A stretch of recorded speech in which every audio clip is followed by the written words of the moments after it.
నమస్కారం సుఖీభావకు స్వాగతం।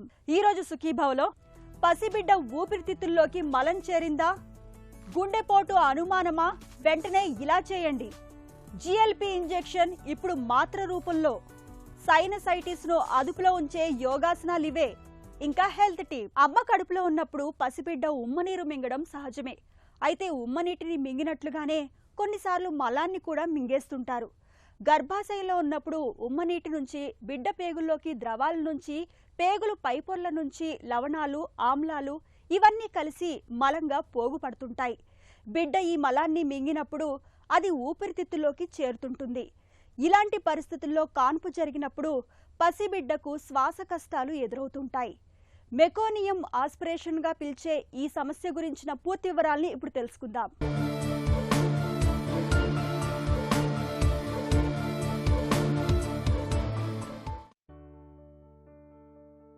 తొలి ఏడుపు బిడ్డను ప్రపంచానికి పరిచయం చేస్తుంది। గట్టిగా శ్వాస తీసుకునేలా చేసి ఊపిరితిత్తుల పనిని ఆరంభిస్తుంది। తొలి పోషణ ముర్రుపాలు బిడ్డకు అవసరమైన పోషకాలన్నింటినీ సమకూరుస్తాయి, రోగ నిరోధక శక్తిని పెంపొందిస్తాయి। అలాగే తొలి విరేచనము ముఖం చిట్లించుకోవాల్సిన పని లేదు। పిండం ఎదుగుదల క్రమంలో పేగుల్లో పేరుకుపోయిన వ్యర్థాలు పుట్టిన తర్వాత వీలైనంత త్వరగా విసర్జితం కావాల్సిందే, లేకపోతే లోపలేదో సమస్య ఉన్నట్టే। పసిబిడ్డ తొలి విరేచనం ముదురు ఆకుపచ్చ రంగులో ఒకంత నలుపుతో కూడిన రంగులో ఉంటుంది। దీన్ని మెకోనియం అని పిలుస్తారు। సాధారణంగా బిడ్డ పుట్టిన 24 గంటల్లో విరేచనం బయటకు వచ్చేస్తుంది। కొందరికి 48 గంటలు పట్టొచ్చు। కొన్ని సందర్భాల్లో బిడ్డ మలం ఊపిరితిత్తులోకి చేరుతూ ఉంటుంది। ఈ రకమైన పరిస్థితిని మెకోనియం ఆస్పిరేషన్గా పిలుస్తారు డాక్టర్లు। మెకోనియం అన్నది పుట్టిన పిల్లలు పాస్ చేసే మొట్టమొదటి మోషన్ అన్నమాట। మామూలుగా పిల్లలు పుట్టిన తర్వాత మోషన్ పాస్ చేస్తారు, అది చాలా నార్మల్ పరిణామం। కానీ కొంతమంది పిల్లలు పొట్టలో ఉండంగానే మోషన్ పాస్ చేస్తారు, అది అన్నది చాలా అబ్నార్మల్ థింగ్। బేబీకి లోపల ఏదైనా తేడా అయితేనే ఇలా మోషన్ని పొట్టలో ఉండగానే పాస్ చేస్తారు। ఈ మోషన్ని బేబీలు కనుక ఆస్పిరేట్ చేసి అది ఊపిరితిత్తులో కానీ పొట్టలో కానీ వెళ్తే మెకోనియం ఆస్పిరేషన్ సిండ్రోమ్ అని అంటారు। యూజువల్గా ఇది నెలలు నిండిపోయి పుట్టిన పిల్లల్లో చూస్తామన్నమాట। నెలలు నిండకుండా పుట్టే పిల్లలు కూడా అరుదుగా చూస్తాము। మామూలుగా బేబీ డెలివరీ టైం వచ్చేప్పటికి లోపల గర్భం లోపల చాలా సులువైన ఎన్విరాన్మెంట్ కనుక లేకుండా ఉంటే ఈ మోషన్ అన్నది బేబీస్ పాస్ చేస్తాయి। మేబీ బేబీకి ఏమైనా ఇన్ఫెక్షన్ వచ్చినా, లేదంటే ఫీటల్ బ్రాడీ కానీ ఫీటల్ డిస్ట్రెస్ అంటారు, ఇట్లాంటి బేబీ యాక్టివిటీలో కొంచెం హెచ్చుతగ్గులు వచ్చినా మెకోనియం పాస్ చేసే అవకాశం ఉంటుంది। పుట్టిన తర్వాత తల్లిపాలు తాగటానికి సన్నద్ధం కావడానికి వీలుగా గర్భస్థ శిశువు ఉమ్మనీటిని మింగుతూ ఉంటుంది। ఉమ్మనీరు బిడ్డకు పోషకాలను అందించటంతో పాటు ఎదుగుదలను ప్రేరేపిస్తుంది। మలం దీని నుంచే పుట్టుకొస్తుంది। అయితే కొన్నిసార్లు తల్లి కడుపులో ఉండగానే విరేచనం పడిపోవచ్చు। బిడ్డ ఒత్తిడి, షాక్ వంటి వాటికి గురైనప్పుడు కండర బంధనాలు వదిలై విరేచనం బయటకు రావచ్చు। పిండం తగినంత బరువు పెరగకపోవటం, 40 వారాలు దాటినా కాన్పు రాకపోవటం, గర్భిణి, మధుమేహం, తల్లికి అధిక రక్తపోటు, పొగ అలవాటు వంటివి దీనికి కారణం కావచ్చు। కాసేపట్లో కాన్పు అవుతుందనగా విడుదలయ్యే ఉమ్మనీటిలో మట్టు ముద్దలు ముద్దలుగా కనిపిస్తుంది। ఉమ్మనీటిలోనే మట్టు విడుదలైతే మరకలు ఏర్పడవచ్చు। దీంతో బిడ్డ చర్మం, గోళ్ళు రంగు మారిపోవచ్చు। ఇదేమీ హాని కలిగించదు, కానీ మట్టు ఊపిరితిత్తులోకి వెళ్తే శ్వాస తీసుకోవటం కష్టం కావచ్చు। అందువల్ల వీరికి పుట్టిన వెంటనే సకర్తో శ్వాసకోశం పైభాగాన్ని శుభ్రం చేయాలి, లేకపోతే విరేచనం గాలి గదుల వరకు చేరవచ్చు। ఇది ప్రమాదకరమైన పరిస్థితి। సో మెకోనియం అన్నది గట్టిగా ఉండే పదార్థము, అది ఉమ్మనీరులో కలిసి దాని ద్వారా ఊపిరితిత్తులో కానీ పొట్టలో కానీ వెళ్ళిందంటే దాని ద్వారా ఇబ్బందులు ఎదురవుతాయి। మెకోనియం ఆస్పిరేషన్ ఊపిరితిత్తులోకి వెళ్తే మెకోనియం అన్నది మన శ్వాసకోశ నాళాలని బ్లాక్ చేస్తుంది, దానివల్ల ఊపిరి తీసుకోవడం చాలా కష్టం అవుతుంది। దెన్ తర్వాత మెకోనిమ్ ఆస్పిరేషన్ అయిన 6 నుండి 12 గంటల తర్వాత కెమికల్ న్యూమోనైటిస్ అనే పరిణామం ఏర్పడుతుంది. దీనివల్ల ఇన్ఫ్లమేషన్ వచ్చి దానివల్ల బేబీకి రెస్పిరేటరీ డిస్ట్రెస్ ఇంకా వర్సన్ అయ్యే అవకాశం ఉంటుంది. అండ్ ఇది కాకుండా ఊపిరితిత్తుల ఒత్తిడి కూడా పెరిగిపోతుంది, పల్మనరీ హైపర్ టెన్షన్ అంటారు. సో ఇవన్నీ కూడా ఒకదాని తర్వాత ఒకటే దుష్పరిణామాలు ఈ మెకోనిమ్ ఆస్పిరేషన్ సిండ్రోమ్ వలన. సో మెకోనిమ్ ఆస్పిరేషన్ కనుక మనం సస్పెక్ట్ చేస్తున్నామంటే కనుక డెలివరీ టైంలో బేబీ ఏమన్నా మోషన్ పాస్ చేసిందా గైనిక్ డాక్టర్ గారిని అడిగి తెలుసుకోవాలి. ఉమ్మనీరు ఏమన్నా ముదురు పచ్చ రంగులో ఏమన్నా ఉన్నిందా, లేదు అంటే బేబీ స్కిన్ కలర్ ఏమన్నా ముదురు పచ్చ రంగులో ఏమన్నా ఉందా, గోలు అమ్లికస్ ఇవన్నీ చూస్తాము. ఇవన్నీ ఏమన్నా మెకోనిమ్ ఏమైనా స్ట్రెయిన్ అయి ఉందా లేదా అన్నది చూసుకోవాలి. దాని తర్వాత మనం ఇన్వెస్టిగేషన్స్ కూడా చేసుకోవాలి. చెస్ట్ ఎక్స్రే అన్నది చేస్తారు. ఎక్స్రేలో కనుక ఏమన్నా లంగ్స్లో కనుక ఈ మెకోనిమ్ పేరుకుపోయి ఉందా లేదా అన్నది మనకి తెలుస్తుంది. దాన్ని బట్టి మనం నిర్ధారణ చేసుకోవచ్చు. పసిబిడ్డ మలాన్ని మింగినా చాలా వరకు పెద్దగా సమస్యలు కనిపించవు. శ్వాస కాస్త కష్టం కావచ్చు, ఆక్సిజన్ ఇస్తే కుదురుకుంటుంది. ఒక 10% మందిలో తీవ్రమవ్వచ్చు. వీరికి వెంటిలేటర్ ద్వారా కృత్రిమ శ్వాస కల్పించాల్సి ఉంటుంది. ఊపిరితిత్తులు వ్యాకోచించడానికి తోడ్పడే సర్ఫెక్టెంటెడ్ ఇంజెక్షన్లు అవసరమవుతాయి. కొన్నిసార్లు కృత్రిమ ఊపిరితిత్తులా పనిచేసే ఎక్సో చికిత్స అవసరం పడుతుంది. సమస్య మరీ ముదిరితే ప్రాణాపాయము సంభవించవచ్చు. బిడ్డ పొట్టలోకి విరోచనం విడుదలైతే అక్కడక్కడ కాల్షియం ముద్దలు ఏర్పడతాయి. దీన్ని గర్భంలో ఉండగానే అల్ట్రాసౌండ్ పరీక్షతో గుర్తించవచ్చు. ఇలాంటప్పుడు పుట్టిన వెంటనే ఆ బిడ్డకు శస్త్రచికిత్స చేయాల్సి ఉంటుంది.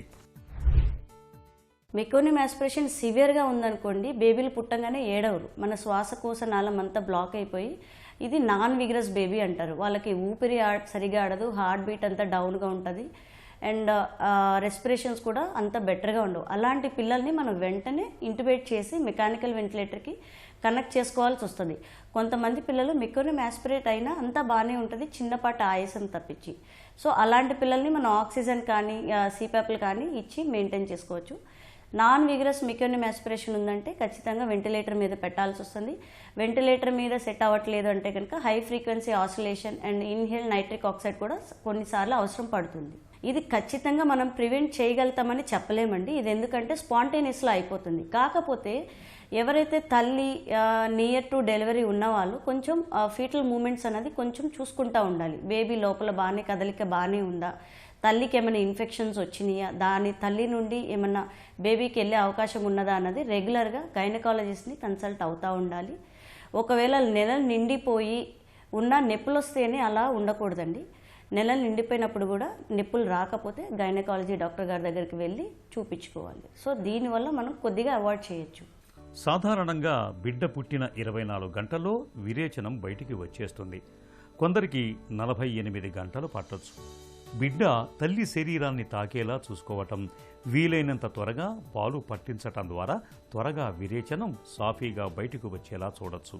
కొందరికి విసర్జన ఆలస్యం కావచ్చు. పుట్టిన తర్వాత 45 గంటలు దాటినా మట్టు రాకపోతే బిడ్డకు కామెర్లు తలెత్తవచ్చు. అందువల్ల మట్టు ఆలస్యం కావటానికి కారణమేమిటి అన్నది జాగ్రత్తగా విశ్లేషించాల్సి ఉంటుంది. ఇందుకు రకరకాల అంశాలు దోహదం చేయొచ్చు.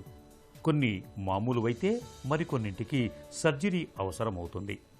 గుండెపోటు అంటే మన పాలిట పిడుగుపాటే. ఉన్నట్టుండి విరుచుకుపడి మన ప్రాణాల్ని గాల్లో దీపంలా మార్చేస్తుంది. ప్రాణాల మీదకు వచ్చే ఇలాంటి విపత్కర పరిస్థితుల్లో మనం ఆగమేఘాల మీద స్పందించినప్పుడే ఆయువు పట్టు లాంటి గుండెను కాపాడుకోగలం. ఆలస్యం అవుతున్న కొద్దీ గుండె కండరం చచ్చుబడిపోతూ ఉంటుంది. ఇలాంటి విపత్కర పరిస్థితుల్లో వేగంగా ఆసుపత్రికి చేరగలగడంతో పాటు అంతే వేగంగా చికిత్స పొందగలగాలి. సకాలంలో సత్వర వైద్యం పొందినప్పుడే నిండు ప్రాణాల్ని నిలుపుకోగలం. గుండెపోటుకు గురైన ఆపద సమయంలో ఏం చేయాలో, ప్రథమ చికిత్సగా ఎలాంటి చర్యలు తీసుకోవాలో ఇప్పుడు తెలుసుకుందాం.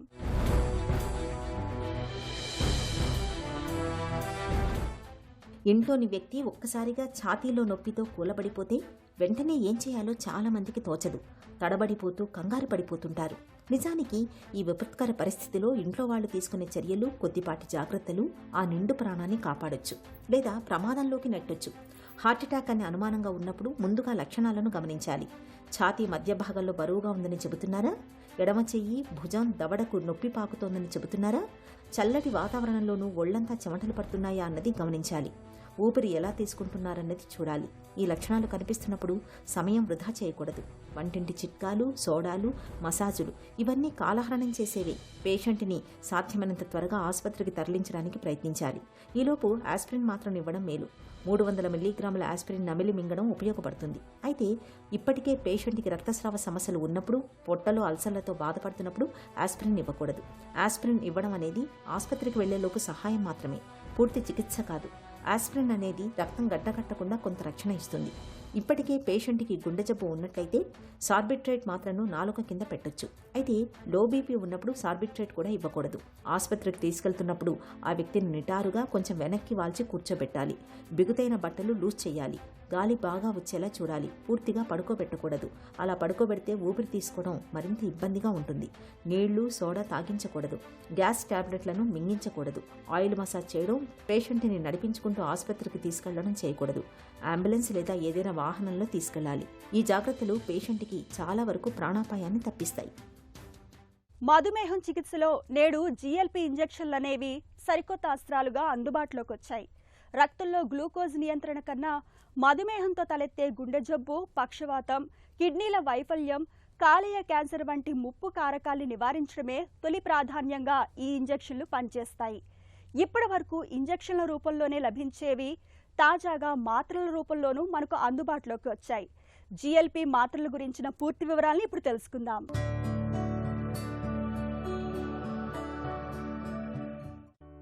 ఊబకాయ చికిత్సలో జిఎల్పి ఇంజెక్షన్ మందులు విప్లవాత్మక మార్పులు తీసుకొచ్చాయి. ఇప్పుడు ఇవి మాత్రల రూపంలోనూ రాబోతున్నాయి. బరువు తగ్గించుకోవటానికే కాకుండా గుండెపోటు, పక్షవాతం వంటి తీవ్ర సమస్యల ముప్పును తగ్గించుకోవటానికి సెమాగ్లూటైడ్ మాత్రకు అమెరికా ఎఫ్డీఐ ఇటీవలే అనుమతించింది. సూది తీసుకోవటానికి భయపడే వారికిది మంచి ప్రత్యామ్నాయం కాగలదని భావిస్తున్నారు. సెమాగ్లూటైడ్ మాత్రను రోజుకొకటి వేసుకోవాల్సి ఉంటుంది. దీన్ని ఉదయం పూట పరగడుపున వేసుకోవాలి. అప్పుడది రక్తంలో బాగా కలుస్తుంది. మాత్ర వేసుకున్న అరగంట తర్వాత తినొచ్చు.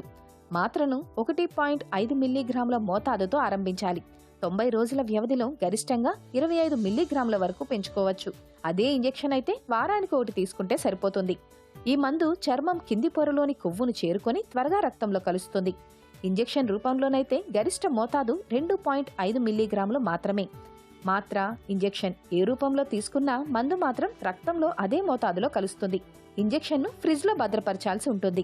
మాత్రనైతే గది ఉష్ణోగ్రతలోనే ఉంచుకోవచ్చు. ప్రయాణాలు చేస్తున్నప్పుడు వెంట ఎక్కడికైనా తీసుకెళ్లొచ్చు. ఉదయం మాత్ర వేసుకోవటాన్ని మర్చిపోతే మర్నాడు తీసుకోవచ్చు. మోతాదు పెంచుకోవాల్సిన పనిలేదు. ఇంజెక్షన్ తీసుకోవటాన్ని మర్చిపోతే తదుపరి మోతాదుకు 2 రోజుల ముందు తీసుకోవచ్చు. లేదా అప్పటికి వదిలేసి తర్వాత మోతాదు తీసుకునే నాడైనా వేసుకోవచ్చు. ఇంజెక్షన్ కన్నా మాత్రలు చవకగా ఉండే అవకాశం ఉందని నిపుణులు చెబుతున్నారు. సైనసైటిస్ తో బాధపడుతున్నప్పుడు ముక్కు రంధ్రాల్లో బిరడా పెట్టినట్లుగా ఉంటుంది. ముక్కు భాగం అంతా నొప్పిగా ఉంటుంది. తల కిందకు దించినప్పుడల్లా తలనొప్పితో పాటు కనుబొమ్మలు 2 జీవుమని లాగేస్తూ ఉంటాయి. గొంతులోకి కఫం అంతా జారుతున్నట్లుగా ఉంటుంది. అయితే వేధించే ఇలాంటి సైనస్ బాధల నుంచి ఉపశమనం పొందడానికి యోగాసనాల్ని ఒక చక్కటి పరిష్కారంగా చెబుతారు నిపుణులు. సైనసైటిస్ తో బాధపడుతున్నప్పుడు నిత్యం సాధన చేయాల్సిన యోగాసనాలు, వాటి సాధనలో మెలకువల గురించి ఇప్పుడు తెలుసుకుందాం.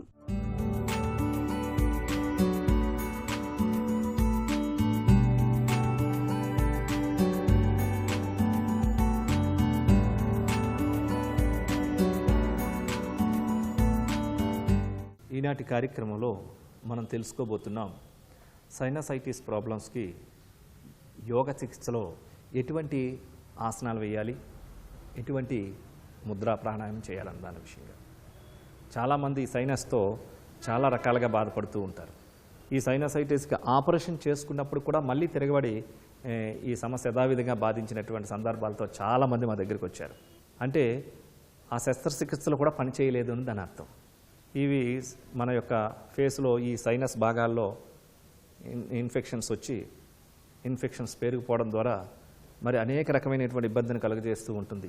అనీజీగా ఉండడం, మూడ్ ఆఫ్గా ఉండడం, చిరాగ్గా ఉండడం, నిద్ర వచ్చేయడం, ఫీవర్ ఫీలింగ్తో ఉండడం, ఓకే, మొహంలో వాపు, ఈ రకమైనటువంటివన్నీ కూడా. మరి ఈ సైనసైటిస్ సమస్యలతో బాధపడేటటువంటి వాళ్ళకి కొన్ని ప్రత్యేకమైన ఆసనాలు, చక్కగా ప్రాణాయామాలు ఒక 21 రోజుల నుంచి 41 రోజులు క్రమం తప్పకుండా మీరు పాటించినట్లయితే మీరే ప్రత్యక్షంగా మీరు గమనించాలి, ఎక్స్పీరియన్స్ చేయాలి మీరందరూ కూడా. సో దాంట్లో భాగంగా ఇప్పుడు మనం తెలుసుకోబోతున్నాం ఉష్ట్రాసనం, అధోముఖాసనం, లింగముద్ర. ఇది ఇంకా చాలా పవర్ఫుల్. వాటిని ఇప్పుడు ఎలా చేయాలో మనం చేసి చూద్దాం. ఉష్ట్రాసనం ఇది వజ్రాసనం మీదుగా చేసేటటువంటి ఆసనం. ముందుగా దండాసన భంగికి రావాలి. పాదాలు 2 జతలో ఉంచుకోండి. లెఫ్ట్ లెగ్ రైట్ లెగ్ స్ట్రైట్గా ఉంచుకొని పాదాలు జతలో ఉంచుకోవాలి. తర్వాత వజ్రాసనానికి రావాలి. ఎడమ కాలు ఫోల్డ్ చేసి కుడి కాలు కూడా ఫోల్డ్ చేసి వెనక వైపున ఉంచుకొని పాదాలు 2 జతలో ఉంటాయి. పాదాలు 2 వి షేప్లో ఉంటాయి. ఇప్పుడు మోకాల్ని కాస్త వెడల్పుగా జరుపుకొని మోకాళ్ళ మీద లేచి నిలబడాలి. మోకాల్ని వెనకాతల పాదాలని ఒక హాఫ్ ఫీట్ డిస్టెన్స్లో పక్కగా ఉంచుకోవాలి. ఇప్పుడు మీరు శ్వాసను తీసుకుంటూ మీ యొక్క ఎడమ చేతిని రేజ్ చేస్తూ ఎడమ కాలు పైన సపోర్ట్ తీసుకోవాలి. అదేవిధంగా కుడి చేతిని కూడా రేజ్ చేసి కుడి కాలు పైన సపోర్ట్ తీసుకొని పూర్తిగా శరీరాన్ని వెనక్కి ఉంచాలి. తల భాగం మీ యొక్క పృష్ఠ భాగాన్ని కాస్త ముందుకు నెట్టే విధంగా ఉండాలి. ఆసన స్థితిలో స్థిరంగా ఉండాలి. 1 2 3 4 5 6 7 8 9 10. ఇప్పుడు మీ యొక్క ఎడమ చేతిని రిలీజ్ చేసి తర్వాత కుడి చేతిని కూడా రిలీజ్ చేయాలి. ఇప్పుడు వజ్రాసన భంగములో కూర్చోవాలి.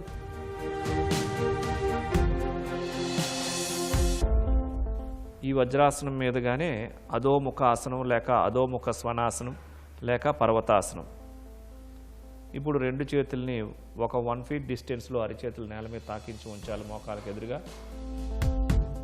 ఇప్పుడు నిదానంగా 2 కాళ్ళని స్ట్రైట్గా తీసుకొని మౌంటైన్ పోస్చర్లో తీసుకొని రావాలి. బాడీని తలను పూర్తిగా లోపలికి ఉంచుకోవాలి. చేతులు వెన్నుముక నిటారుగా ఉంటాయి. కాళ్ళు 2 స్ట్రైట్గా ఉంటాయి. మోకాలు బెండ్ అవ్వకూడదు. 1 2 3 4 5 6 7 8 9 10. ఇప్పుడు 2 మోకాళ్ళు గ్రౌండ్కి టచ్ చేసి మరలా వజ్రాసనం మీదకి రావాలి.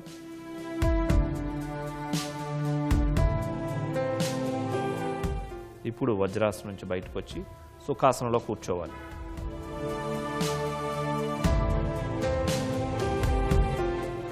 ఇప్పుడు చేయబోతున్నాం లింగ ముద్ర. కుడి చేతి యొక్క చూపుడు వేలు బొటన వేలుని చివర్లో తాకించి రౌండ్గా చేసి ఇలా ఉంచుకోవాలి.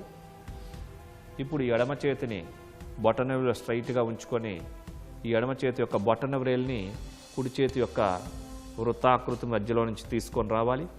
ఇప్పుడు 2 చేతులు వ్రేలను ఫోల్డ్ చేయాలి. ఒక ఎడమ చెయ్యి బొటన వ్రేలు మాత్రమే స్ట్రైట్గా ఉండాలి, ముందుకు వంగిపోకూడదు. ఈ స్థితిలో ఉంచిన తర్వాత ప్రానిక్ బ్రీతింగ్ చేయాలి.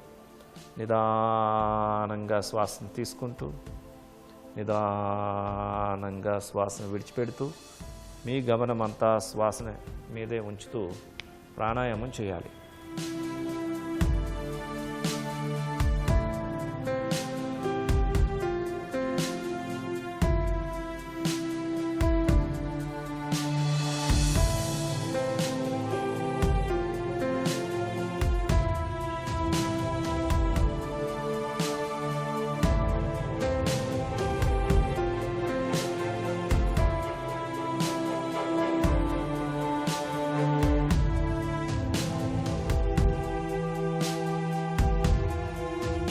ఇప్పుడు శ్వాసను విడిచిపెట్టిన తర్వాత కళ్ళు తెరవాలి.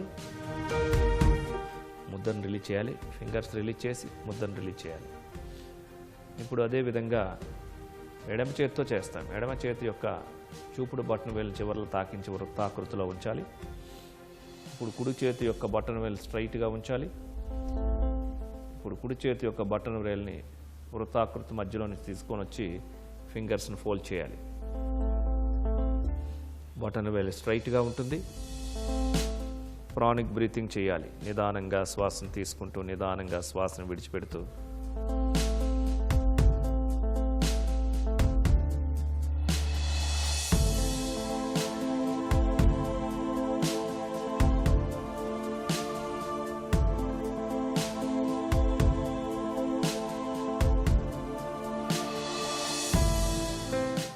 శ్వాసను విడిచిపెట్టిన తర్వాత ఆపాలి. నిదానంగా కళ్ళు తెరవండి. ముద్రను రిలీజ్ చేయండి.